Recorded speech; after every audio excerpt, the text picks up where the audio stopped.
Olá pessoal, estamos iniciando o programa Alegria de Viver. É muito bom estarmos aqui reunidos hoje com uma nova história, um novo conto. Nós estamos tratando do livro que o nosso querido Humberto de Campos, autor espiritual, traz para nós e traz através de contos, apólogos. São histórias que ele vivencia, histórias que ele aprende no plano espiritual e que, através de Chico Xavier, são colocadas no papel e reunidas nesta e em muitas obras como essa. Essa daqui se chama Cartas e Crônicas. Então você poderá adquirir, conhecer, tem histórias muito interessantes. Humberto de Campos sempre traz bons ensinamentos. E você que nos acompanha sabe que nós já estamos em mais da metade desta obra. Dá para você buscar os programas anteriores, conhecer os assuntos que já foram tratados e eu tenho certeza que você vai gostar bastante. Na semana passada, como você deve se recordar, nós falamos sobre as provações, aquelas provas difíceis, especialmente provas ligadas ao fogo selvagem, hanseníase. Por que as pessoas passam por essas situações? E muitas vezes nós achamos que Deus não é justo, Deus não é bom, porque vemos pessoas, às vezes até jovens, passando por situações como essas. E assim Humberto discorre sobre esse tema de uma forma muito bonita. Hoje estaremos dando continuidade, um novo capítulo. Fique conosco, pegue seu livro, seu caderno, seu bloco de anotações, porque sempre tem coisas boas para a gente aprender. Para quem não me conhece, eu sou Solange Salman Godoy, junto com o nosso querido André Luiz Ruiz. Como vai, André? Oi, Solange! Olá, queridas irmãs, queridos companheiros de jornada do Alegria de Viver. Cada programa a gente procura extrair aquilo que possa dar ânimo, fazer você pensar, enfrentar dificuldades sem receio, superar obstáculos com nobreza, com a melhoria do nosso próprio caráter, ao enfrentarmos sem fazermos coisas ruins para superar as dificuldades. E assim nós esperamos que você possa aprender com Humberto, com as diversas passagens deste livro e transformar sua vida. Fazer com que você e outras pessoas também sejam mais felizes, tenham mais alegria de viver. E temos sempre que pensar em tudo aquilo que nós vivenciamos. Eu já sou espírita. Eu já conheço as obras espíritas. E quando eu chegar do outro lado vai ser muito bom, porque eu já tenho entendimento. Vamos lembrar de uma coisa, que o livro Voltei, do irmão Jacó, que nós também já lemos aqui no nosso programa, todos os seus capítulos, contava a história, né, Solange, de alguém que era espírita, né? Que muito conhecedor. Passou pela terra já dentro da visão da doutrina espírita, trabalhador da doutrina, era membro da diretoria da Federação Espírita Brasileira. E acontece um fenômeno interessantíssimo com ele, que quando ele desencarna e chega do outro lado, ele está apagado, ele não tem luz nenhuma. Mas eu não vou contar a história do irmão Jacó, não. Vai atrás dela. Nós temos todo o programa já gravado e publicado em nosso site, na TV Mundo Maior, na TV Alvorada Espírita. Você pode buscar lá na playlist e vai encontrar o programa do Voltei, irmão Jacó. O livro é o Voltei, o autor é o irmão Jacó. A mediunidade, como sempre, é do Chico Xavier. Mas hoje nós vamos para uma história do Humberto que é meio parecida. Vocês vão ver como ela se encaixa no exemplo do irmão Jacó. O título do nosso capítulo de hoje, o capítulo 23, fala sobre a estaca zero. Estaca zero. Estacas são aqueles negócios que a gente vai fincando para demarcar a cada um dos... Quando você vai caminhar em algum parque, tem um monte de estaquinhas a cada 50 metros, 100 metros... Vão mostrando quanto que você já andou, certo? Existe a estaca do zero, quer dizer, o começo. Estaca zero, então, é o título do nosso capítulo de hoje e Humberto vai começar a desenhar para nós o cenário onde vai encaixar-se essa estaca zero. Vamos lá. Denunciando a aflitiva expectação, o crente recém-desencarnado dirigia-se ao anjo orientador da aduana celeste, explicando: guardei a maior intimidade com as obras de Allan Kardec, que invariavelmente mantive por mestre inatacável. Pois bem, aqui nós já vemos que alguém acaba de desencarnar. E ele era, como diz o texto, um crente recém-desencarnado no plano espiritual. E ele se aproxima lá da alfândega, da aduana celeste, e encontra o anjo e vai conversar com esse anjo, porque ele vai ter que passar por aquele caminho. Então ele já começa, né, mostrando a sua carteirinha, dando a sua carteirada, dizendo que ele, afinal, ele tinha intimidade com as obras de Allan Kardec. Ele teve Allan Kardec como seu mestre, um mestre inatacável. Quando ele coloca logo na primeira frase a expectação do crente recém-desencarnado, você logo imagina o evangélico, né? Porque a denominação crente, ela é utilizada bastante para os nossos irmãos evangélicos. O crente da igreja tal, aquele que crê, mas eles usam isso como uma definição de sua opção religiosa, o crente. Só que logo depois a gente percebe que ele está usando a palavra crente no sentido genérico. Era alguém que tinha crenças firmes em determinado caminho. Então não é necessariamente o evangélico. Pode ser um crente católico, pode ser um crente budista, pode ser um crente muçulmano, ou pode ser um crente espírita. E aqui, logo a seguir, a gente vê que quando ele chega no pórtico, que ele poderia facultar a passagem para um plano mais elevado, muitos espíritas têm essa pretensão, só porque eventualmente estiveram frequentando algumas palestras, leram alguma meia dúzia de livros. Ai, agora eu vou para nosso lar, agora eu vou para lá de nosso lar. Ele encontra na aduana. Na aduana é sempre aquela barreira de imigração. Quando você vai de um país ao outro, você tem que passar por um local onde você mostra seus documentos, em que se confirme a sua legalidade para entrar naquele país. É uma barreira que faz o sentido de criar como uma avaliação se aquele viajante pode passar. É uma alfândega, como o povo também chama, não é? Mas não é só para mercadoria, no caso aqui é para pessoas, para qualidades da alma. E ele então chega lá, todo bonzão. Eu vou me apresentar para o anjo. E o que ele começa a dizer? Ele começa a dizer que ele era crente espírita, conforme você vai ver de novo aí no mesmo slide. Vamos lá. Guardei a maior intimidade com as obras de Allan Kardec, que sem dúvida eu tinha como meu mestre inatacável. Os livros da codificação viviam na minha cabeceira. Vigiavam.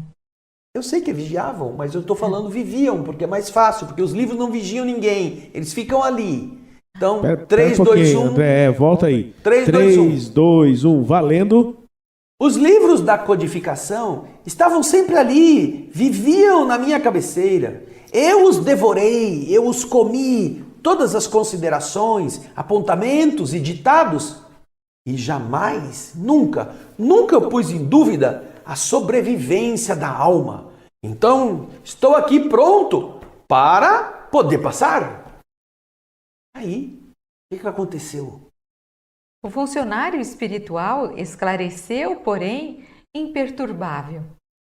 Entretanto, o seu nome aqui não consta entre os credores de ascensão às esferas santificadas. Senhor, espera um minutinho, só que eu vou conferir. Como que é o nome do senhor mesmo? Olha, pelo nome que o senhor me passou aqui, na minha lista, não tem ninguém autorizado a passar. O senhor não está autorizado a subir para as esferas santificadas, aos caminhos mais elevados.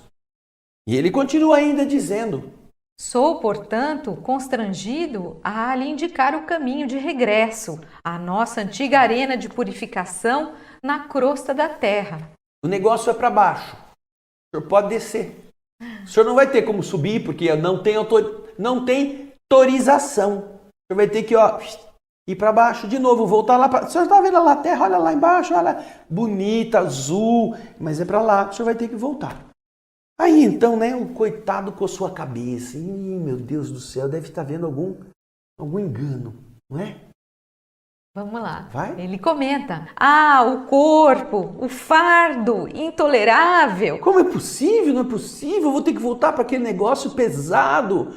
disse o candidato, desiludido com a resposta do anjo, mas tentando, eu acho que acostumado a viver na terra, tentando dar golpes, tentando fazer um esforçozinho para vencer o obstáculo. Ele cobrou um novo ânimo depois da primeira negativa e começou a fazer a sua apresentação, o seu currículo de crente espírita. Talvez não tenha me feito compreender, seu anjo. Fui espírita convicto. Não, eu não só ficava assim, mentalizando, pensando. Eu tinha convicção, eu estudava e olha só ele, tão desejoso de entrar nas esferas sublimes que ele começa a desfiar o rosário. Você já viu espírita apresentar currículo, né? Tenho certeza. Às vezes você está na casa espírita, chega gente pela primeira vez, quer conversar com o dirigente e fala assim, olha, eu já sou espírita, eu já fiz curso disso, eu recebo espíritos, eu aplico passe, eu ajudo na materialização, eu sou aquele que doa fluidos ectoplásmicos, eu faço palestras também, se precisar. Então eu já fiz o curso A, o curso B, o curso C, já fui diplomado, já fiz os 3 níveis da mediunidade, já estou fazendo o 5º nível do diálogo, converso com espíritos, e então eu vim aqui. Eu vim aqui porque eu era de outro centro, mas eu resolvi mudar, então estou aqui para servir. Ah, é? Daí você fala assim pro cara, não, o senhor é um centro espírita sozinho, já notou? O senhor faz tudo sozinho, o senhor recebe o espírito, o senhor conversa com o espírito, o senhor aplica o passe do senhor mesmo nas outras pessoas, o senhor faz palestra, o senhor faz a palestra, aplica o passe, recebe o espírito, doutrina o espírito. O senhor é um centro espírita sozinho, não se preocupe não. Porque geralmente esses indivíduos que gostam de se apresentar não entendem nada do Evangelho. Não entenderam que Jesus disse que cada um deveria procurar a casa do Senhor e sentar-se no último lugar. E que se fosse realmente necessário, o Senhor apresentaria. O Senhor faria ele ser conhecido, não ele mesmo. E é isso, este é o caso do rapaz. Não se deu conta, ele achava que o anjo estava distraído. O anjo não podia estar meio esclerosado, meio assim, meio mocorongo, meio sem prestar muita atenção. Ele quer explicar. Ele, recém-chegado da terra, quer explicar e detalhar para o anjo, que já está lá faz tempo, quem ele foi. E aí? Aí ele, não, o senhor tem que entender uma coisa, eu não sou um Zé qualquer, eu fui espírita convicto. E aí ele começa a explicar. Para vergonha dele, ele começa a explicar que convicção ele teve. Vamos ver. Desde muito cedo abracei os princípios sacrossantos da doutrina, que é hoje a salvadora luz da humanidade. Não somente Allan Kardec foi o meu instrutor na descoberta da revelação. Acompanhei as experiências de Zollner e Aksakov nos setores da física transcendental, com estudos particularizados da fenomenologia mediúnica. Meditei intensivamente para fixar os conhecimentos de que disponho. Flammarion, no original francês, era o meu companheiro predileto de noites e noites consecutivas. Em companhia dele, o Flammarion, o meu pensamento percorria nas constelações distantes, experimentando a glória que eu julgava alcançar depois da morte, do túmulo.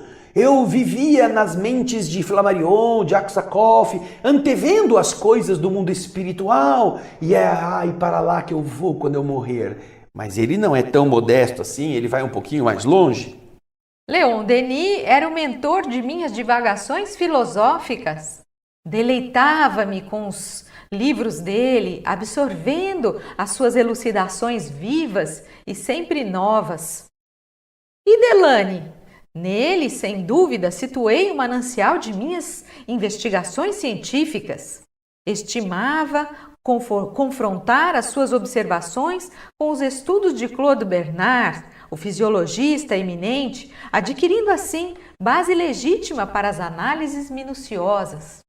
Para não citar apenas os grandes vultos latinos, os grandes vultos do mundo ocidental, latino, que são derivados dos nossos irmãos latinos, italianos, as as nossas buscas foram além.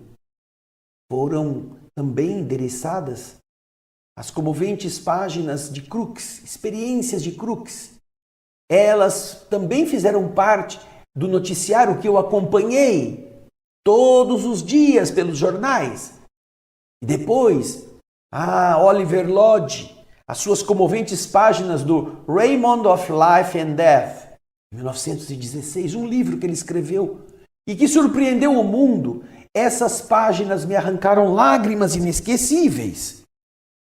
E, a fim de alicerçar pontos de vista no sólido terreno do espírito, não me contentei com os ocidentais. Então eu me consagrei às lições dos orientalistas e me demorei particularmente no exame dos ensinos de Ramakrishna, o moderno iluminado que plasmou discípulos da altura de um Vivekananda. Eu fui atrás dos orientais, Ramakrishna, Vivekananda, que são aqueles que desenvolveram as visões do orientalismo espiritualizante. No Brasil, puxa vida, olha só o que mais que ele fez. Eu tive a honra de assistir às sessões presididas pelo próprio Bezerra de Menezes quando eu era jovem e investigava as questões espirituais, seguindo atenciosamente a formação e a prosperidade de muitos centros doutrinários. Falou bastante, hein? Quase metade da história é a apresentação do currículo. E então o que o anjo estava lá? Estava meio... tô vendo, já acabou? Desculpa, eu estava só deixando o senhor falar. O anjo ficava silêncio. Diante do silêncio do servidor celeste, o precioso estudante fez um pequeno intervalo e continuou, então, desfechando sua indagação. Com bagagem tão grande, acredito que a minha posição de espiritualista deva ser reconhecida. Eu acho que vocês devem saber quem eu sou. Quem eu sou? Eu sou um espiritualista, um espírito estudioso. E o anjo solicitamente lhe disse: sim, o seu cuidado na aquisição de conhecimento é manifesto, é indubitável. Você traz consigo um cérebro vigoroso e bem suprido, primorosa leitura e teorias excelentes. E, depois que o anjo disse isso, ele já pensou, acho que o anjo reconheceu que tinha errado. Vamos lá. Então, senhor anjo, o senhor não me supõe capacitado à travessia da barreira? Eu não posso, já que você sabe que eu sou tudo isso, que eu estudei com todo esse primor de cuidado e profundidade, o senhor não acha que eu possa passar pela barreira? E o anjo respondeu para ele: infelizmente não. As suas vibrações, olha só que interessante isto. Diz o anjo para ele: as suas vibrações se inclinam para baixo. E você não se mostra preparado para viver em atmosfera mais sutil do que a da carne terrestre.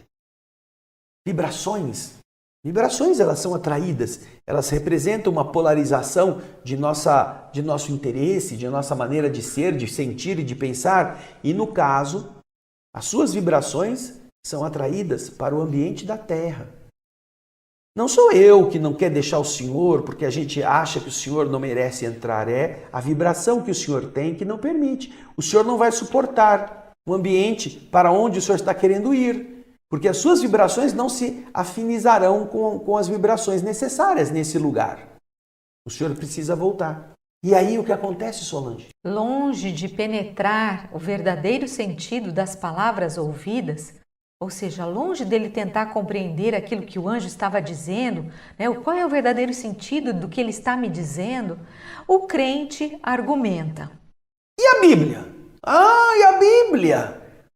A intimidade com o livro divino, porventura, não vai me conferir o direito à elevação?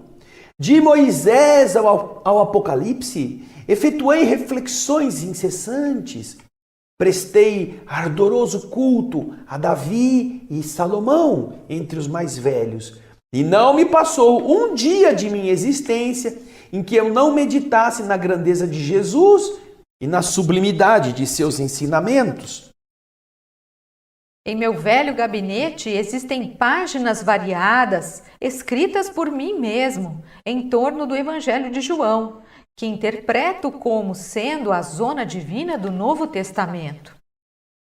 E, parado alguns instantes, o recém-desencarnado então volta a perguntar: Não julga que a minha fidelidade às letras sagradas seja passaporte justo à minha subida? E o anjo respondeu a ele: sem dúvida, meu amigo, a sua conceituação está repleta de imagens iluminativas. Ainda assim, não posso atentar contra a realidade que me obriga a indicar-lhe o retorno para atender aos serviços que ainda você precisa realizar. Céus! Clamou o interlocutor desapontado. Que fazer então? Meu Deus do céu, não é possível! Então o que eu tenho que fazer se eu não posso subir? Eu já li de tudo, li todas as obras possíveis e imagináveis, que mais que eu preciso fazer? E então o cooperador angélico se fez mais claro e disse: olha, nesta passagem temos um verdadeiro curso de títulos e esses títulos se expressam aqui pelas obras de cada um. Sem experiência vivida e sem serviço feito, o espírito não vibra nas condições necessárias à viagem para mais alto. O seu retrato mental deixa perceber uma individualidade robusta e valiosa, idêntica no fundo a um navio, vasto e bem acabado, cheio de riquezas, utilidades e adornos que nunca se tem ausentado do porto para a navegação. Em tais condições, você é um grande reservatório de recursos, mas você nunca saiu do porto. E então, nessas condições... mas entretanto, eu não fiz mal a ninguém. O argumento agora já não é mais o que ele era de grandezas. Agora ele vai dizer: mas eu nunca prejudiquei ninguém, eu nunca fiz nada de negativo contra as pessoas. E aí o anjo lhe responde: vê-se claramente que o seu espírito é nobre e bem intencionado. Então, olha aí, disse o crente semi-exasperado, semi-inquieto. Qual a minha posição de homem convicto? Que sou? Como estou, depois de haver estudado exaustivamente e acreditado com tanto fervor e tanta sinceridade? E agora, como é isto? O anjo, triste talvez pela necessidade de ser franco, elucidou sem hesitar. A sua posição é invejável, meu amigo, comparada ao drama inquietante de muita gente. Demonstra uma consciência quitada com a lei. Não tem compromissos com o mal e revela-se perfeitamente habilitado à excursão nos domínios do bem. Em se tratando, contudo, de subida para o céu, eu lhe observo o coração na estaca zero. Ninguém se eleva sem escada ou sem força. O meu amigo sabe muito, mas agora é preciso fazer. E ante o sorriso reticencioso do funcionário celestial, o interlocutor nada mais aduziu, nada mais acrescentou. Entretanto, ali mesmo, em profundo silêncio. Entrando ali mesmo, em profundo silêncio. Volte à estaca zero. Seu coração está na estaca zero. Você precisa tirá-lo daí. Sua mente está robusta. Você não fez mal a ninguém. Você não tem compromissos negativos com equívocos. Você não prejudicou, você não tomou, você não feriu intencionalmente, mas você não sentiu. E se você não sentiu, seu coração não está disposto a aguentar um ambiente para o qual só os corações que estão despertos podem entrar. Volte lá, porque não vai lhe faltar neste grande barco cheio de riquezas, a oportunidade de aportar em vários portos e deixar boa parte das coisas boas, ensinar pessoas, abastecê-las de ânimo, de esperança, porque isso não lhe falta, cultura não lhe falta, leitura não lhe falta, inteligência não lhe falta. Mas o que lhe falta é aquilo que permitiria que você entrasse. Daí nós percebemos que, na verdade, e encontramos isto nas obras da codificação, inclusive expressões muito belas de Emmanuel, etc., que falam que a elevação é uma construção de duas asas. A asa da inteligência, a asa do sentimento. Você precisa voar, desenvolver-se nas duas. Você precisa intelectualmente estar melhorado, moralmente estar capacitado para que você se sustente no processo de elevação. E no caso, o homem tinha muito conhecimento, muito estudo, tinha um intelecto robusto, porém, era um deserto na área do coração. Obviamente que Humberto de Campos não dá nenhuma referência a respeito de como ele conviveu com os seus entes queridos, de como ele gerou expectativas positivas nas pessoas. Porém, o que acontece? Se ele tivesse feito isto durante a vida física, isso teria modificado o seu padrão vibratório. Humberto, obviamente, não fala sobre isso porque certamente este homem não fez nada.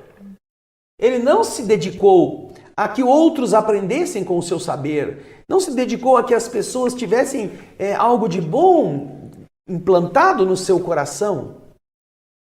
Recordamos-nos aqui, Solange, daquela história em que André Luiz vai solicitar a autorização para que ele possa trabalhar na cidade Nosso Lar.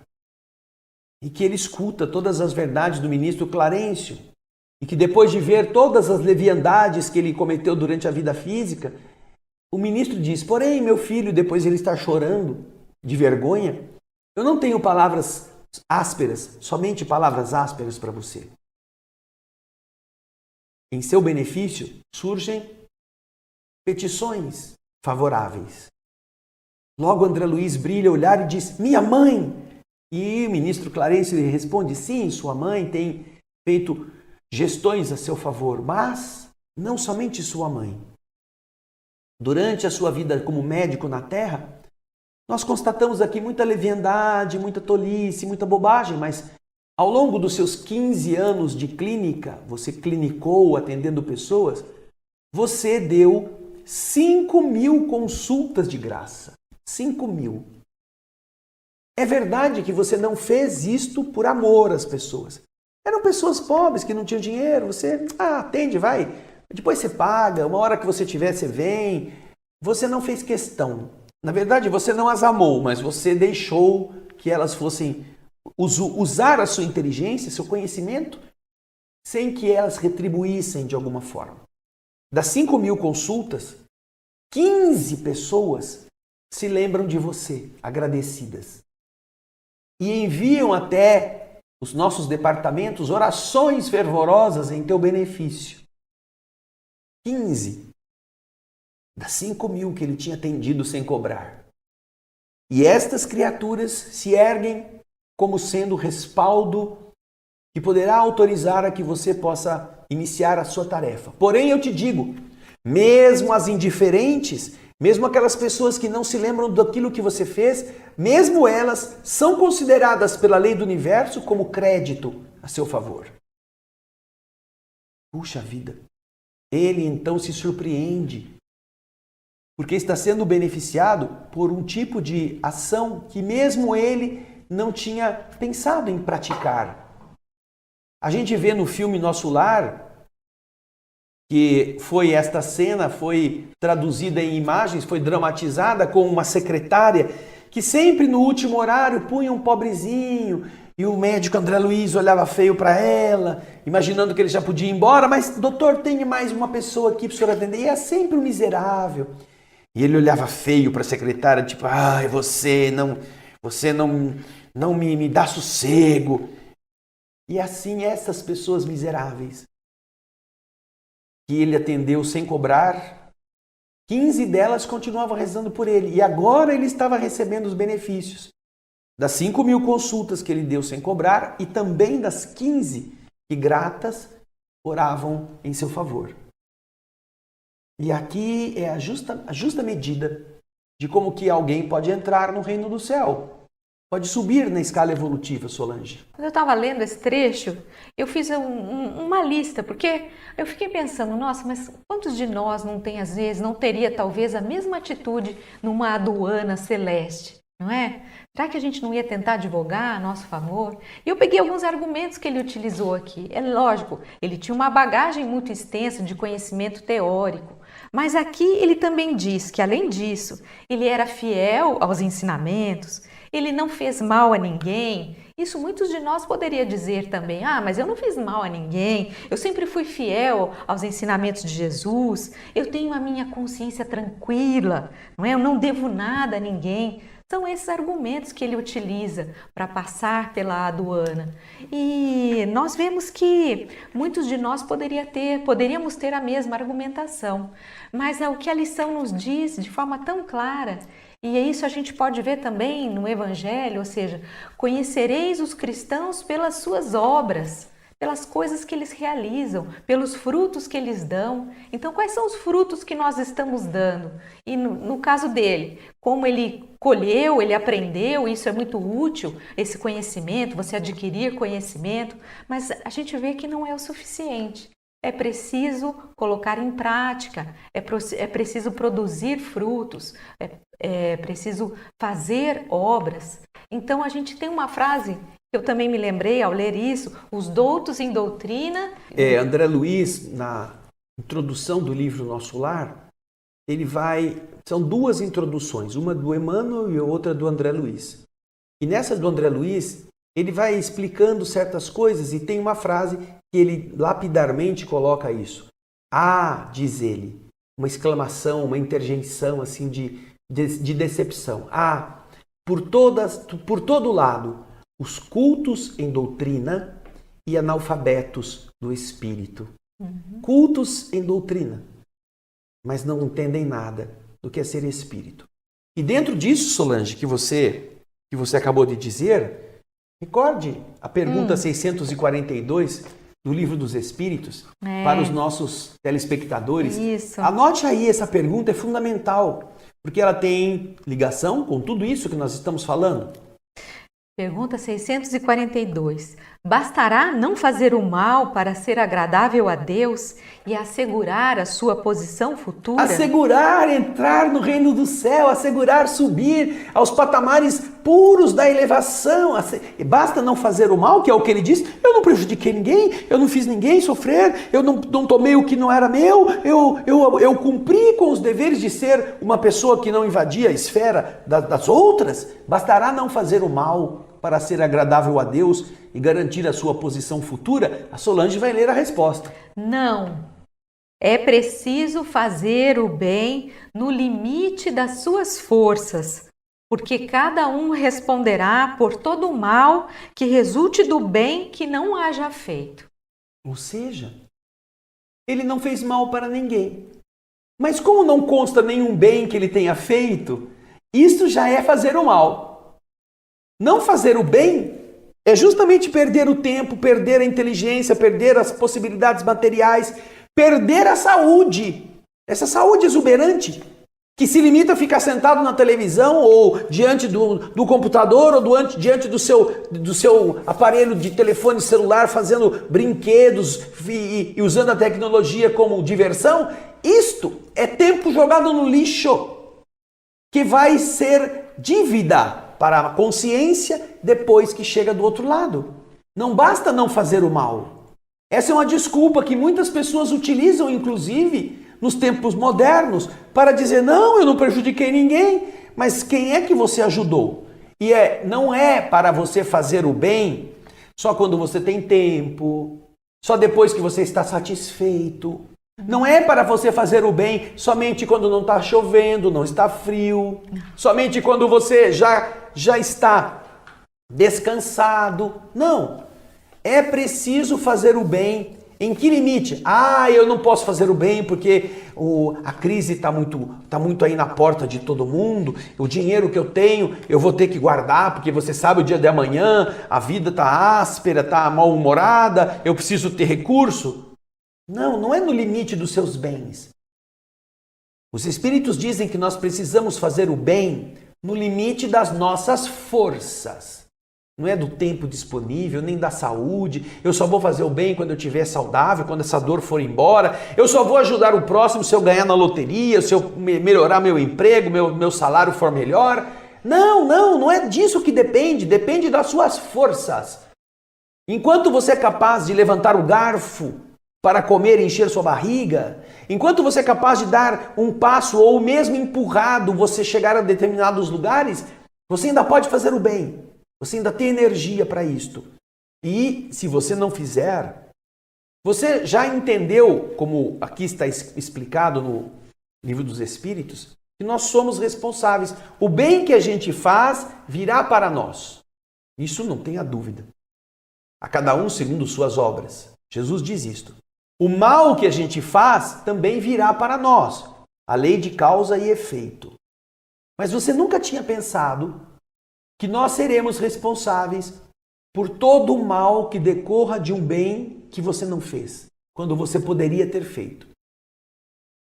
É a responsabilidade pela omissão, pela falta de vontade, por aquilo que você eventualmente poderia ter feito, mas não fez. E essa é uma responsabilidade muito desprezada por todos nós. Ah, você está cansado, bate alguém à porta querendo conversar com você, você fala, eu não vou atender ninguém não, agora está na hora é uma hora de folga, eu não vou fazer nada. E aquela pessoa que está batendo ali está desesperada pedindo ajuda, porque ela está numa crise de tamanha que ela não sabe o que fazer. Você não atendeu, ela saiu dali em desespero, pulou da ponte e morreu. Você não a matou. Você não será responsável por homicídio. Não será responsável por ela ter se suicidado. Mas você será responsável por não ter conversado com ela. Por não ter dado a ela a chance de, quem sabe, ela encontrar respaldo para não tirar a própria vida. Você será responsabilizado pela omissão. E isto é da lei do universo. Então este homem que teve toda a cultura, os espíritas que gostam de ler bastante e arrotar conhecimento para demonstrar erudição, quantos dialogadores, quantos palestrantes estão aí mostrando apenas sapiência, mas nunca descem do pedestal para chegar à miséria humana, não são capazes de se colocar, e aqui é algo que nós devemos estar sempre atentos, não são capazes de se colocar no lugar de quem está escutando o que ele está dizendo. Não são capazes de perceber aquilo que é difícil do público captar, porque ele está querendo engalanar a sua apresentação como se fosse o pavão se exibindo, esquecendo-se que você pode ser fiel à doutrina espírita desde que você seja simples, para que os outros entendam que não adianta nada que você fale e as pessoas não compreendam e depois te aplaudam, porque você foi erudito, você falou palavras difíceis, você fez raciocínios complicadíssimos e foi inútil tudo que você falou. Apenas serviu para você se exibir. E em muitos casos, os palestrantes estão falando para eles, não para o povo, não para o público. Em muitos casos. Estão lutando para terem mais views, mais visualizações. Estão exercendo uma atividade vaidosa de serem mais do que o outro na competição silenciosa de quem é que tem mais seguidores no seu canal. É o espiritismo virtual, o espiritismo de cabeça. Este que não tem como subir, porque o coração está lá embaixo. Está nas coisas do mundo. Então, pensemos nisso, porque é disso que dependerá a nossa ascensão a lugares mais avançados do que isso onde nós já estamos, Solange. Só um outro comentário que me chamou a atenção no texto é que o anjo fala uma palavra mais de uma vez, que é a palavra vibração. A gente vê que nós, no plano espiritual, nós não enganamos ninguém. Tudo está descoberto. Por mais que a gente queira enganar, esconder as nossas vibrações, nós não temos como fazer isso. Vai estar exposto. E a questão da vibração é que vai nos posicionar mais acima, mais abaixo, em condições de nos elevarmos ou em condições de termos que descer e refazer aquilo que não foi feito. E essa vibração depende muito dos nossos sentimentos, desse amor que nós desenvolvemos. E segundo o anjo, esse amor nós só desenvolvemos com o trabalho, com a prática, com o exercício no bem, em coisas palpáveis, né? Em ações e atitudes. Então, por isso que o anjo diz aqui, olha, sem experiência vivida e sem serviço feito, experiência vivida. O espírito não vibra nas condições precisas à viagem para o mais alto. Ou seja, o nosso coração, como disse o André, ele está na estaca zero. E é assim que nós vamos nos posicionar. Ninguém vai nos julgar. Nós é que estaremos já sendo os julgadores de nós mesmos. Nós já estaremos nos entregando, seja de uma forma mais elevada ou menos elevada. E aí o anjo encerra: meu amigo, o meu amigo sabe muito, ele diz. Agora é preciso fazer. Então agora a gente precisa pôr a mão na massa. E é através disso que nós vamos melhorar o nosso coração, fazer com que ele vibre. Essa questão da vibração é essencial. Vamos nos lembrar que a erudição não abre portas no céu. A bondade sim. Jesus veio desenvolver a bondade nas pessoas. Por isso, no próprio Evangelho, no capítulo 6 do Evangelho segundo o Espiritismo, o Cristo Consolador está lá. Espíritas, amai-vos. Este é o primeiro ensinamento. Instruí-vos. Este é o segundo. E a gente pode até parar para pensar.